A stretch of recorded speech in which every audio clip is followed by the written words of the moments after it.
जय हिंद दोस्तों, welcome back to Tube Talk. दोस्तों KGF चैप्टर 2 इस टाइम वर्ल्ड वाइड सिनेमाज में रिलीज हो चुकी है और दुनिया भर के लोग दोस्तों इस टाइम KGF चैप्टर 2 को देख रहे हैं और रॉकी भाई को देखने के लिए दुनिया बिल्कुल क्रेजी हो चुकी है। और ऐसे टाइम पे दोस्तों काफ़ी सारी ऐसी जनता है जिन्होंने इस मूवी को देख लिया है और वो इसकी एंडिंग से सेटिस्फाइड नहीं है, और कुछ लोग ऐसे भी हैं जो इसकी एंडिंग से सेटिस्फाइड हैं। और जो लोग इसकी मूवी से के एंडिंग से सेटिस्फाइड नहीं है वो लोग उम्मीद कर रहे हैं कि क्या इसकी स्टोरी को आगे बढ़ाया जाएगा और उन्हें रॉकी भाई दोबारा देखने को मिलेंगे या नहीं। तो दोस्तों इसी बारे में हम इस वीडियो में बात करने वाले हैं, जहाँ पे एंडिंग एक्सप्लेन्ड और एक्सपेक्टेशन ऑफ द स्टोरी के बारे में हम बात करेंगे।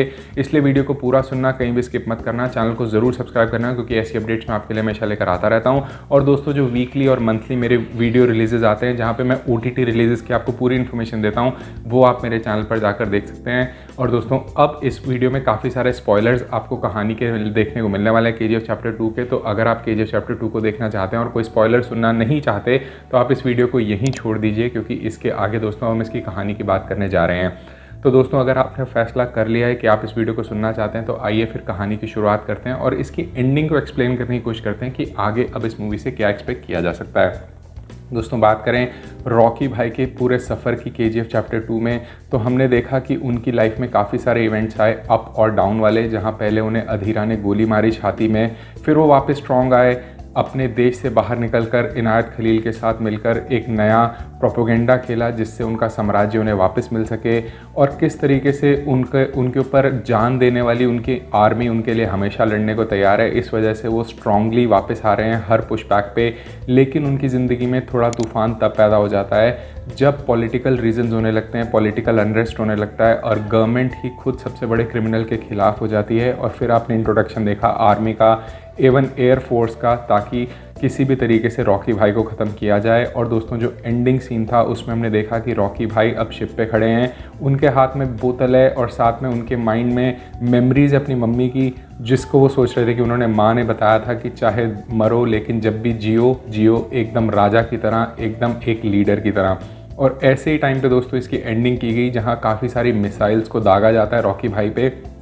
लेकिन यहाँ पर दोस्तों क्रिएटर्स ने थोड़ा सा एक गैप छोड़ दिया लोगों के सोचने के लिए, क्योंकि उन सभी मिसाइल्स को दोस्तों शिप पे हिट कराया गया। और फिर हमने एंड सीन में देखा कि किस तरीके से रॉकी भाई अब समुंदर के अंदर गिर जाते हैं और उनकी जो बोट है वो तार तार होकर आसपास उसके टुकड़े गिर रहे हैं। लेकिन कहीं भी दोस्तों यश भाई का ना तो खून निकलते हुए दिखाया, ना किसी मिसाइल को उन पर डायरेक्ट हिट करते हुए दिखाया। और क्रिएटर्स की इस कंडीशन की वजह से अब काफ़ी सारे लोग दोस्तों एक्सपेक्ट कर रहे हैं कि इसका KGF का चैप्टर 3 भी हो सकता है आए और इसकी कहानी को और आगे बढ़ाया जाए। इससे और बढ़िया बात ये हुई कि जब इसका एंड किया गया तब हमें एक पेज दिखाया गया जहाँ KGF चैप्टर लिखा हुआ है और उसको रवीना टंडन टर्न करने की कोशिश कर रही है। लेकिन अब KGF चैप्टर वो 2 लिखा है या 3 लिखा है वो नहीं दिखाया गया क्लियरली, लेकिन जब वो पेज को टर्न करने की कोशिश करती हैं तो वहीं पर स्टोरी को ख़त्म कर दिया जाता है, ताकि लोगों के मन में अब ये बना रहे कि ये चैप्टर 3 आगे आने वाला है या नहीं।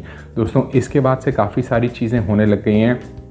कई लोगों ने KGF चैप्टर 3 के जो है पोस्टर्स को रिलीज़ करना शुरू कर दिया है उसी पेज पे जो मूवी में दिखाया गया था, और उसको दोस्तों जिस तरीके से दिखाया जा रहा है उसके ऊपर से इस टाइम जो इसके क्रिएटर्स हैं उन्होंने एक ब्लैंकेट बैन लगाया है कि ऐसी कोई भी पिक को जो है वो बैन कर दिया जाए। तो अगर आप ऐसी कोई पिक फाइंड करने की कोशिश करेंगे तो वो कॉपीराइट में आ चुकी है।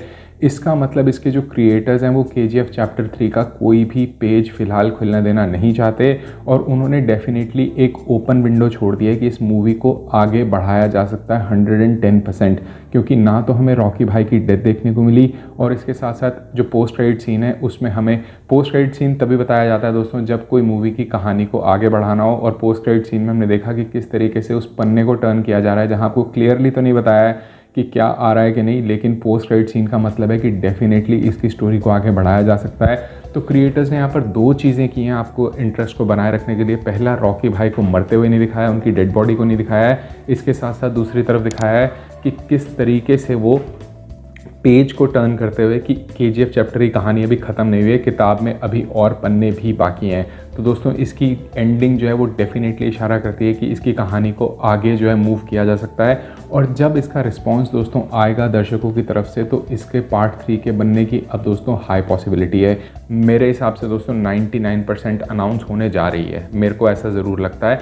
और एंडिंग की अगर मैं बात करूं तो दोस्तों एंडिंग मेरे को इसकी ठीक ठाक लगी, सेटिस्फाइंग लगी, क्योंकि एट द एंड जब पूरी आर्मी, पूरा देश के पॉलिटिकल अनरेस्ट जो है वो आपके खिलाफ हो जाता है as a criminal, it has to end somewhere. तो मेरे को लगता है कि इसकी एंड जो था वो सेटिस्फाइंग था, और जो क्रिएटर्स हैं इसके उन्होंने काफ़ी अच्छे तरीके से इसको बैलेंस किया है कि लोग अब सोचते रह जाएं इसकी कहानी आगे बढ़ेगी या नहीं। और दोस्तों पोस्ट क्रेडिट सीन की वजह से मुझे लगता है कि इसकी कहानी आगे ज़रूर बढ़ेगी और आपको KGF चैप्टर 3 का अनाउंसमेंट भी सुनने को मिलेगा। लेकिन दोस्तों ये तो था मेरा रिव्यू, आपको क्या लगता है कि वाकई इस मूवी को आगे बढ़ाया जाएगा या नहीं, मुझे कमेंट सेक्शन में ज़रूर बताना। Until I get back to the next review, it's goodbye from Tube talk.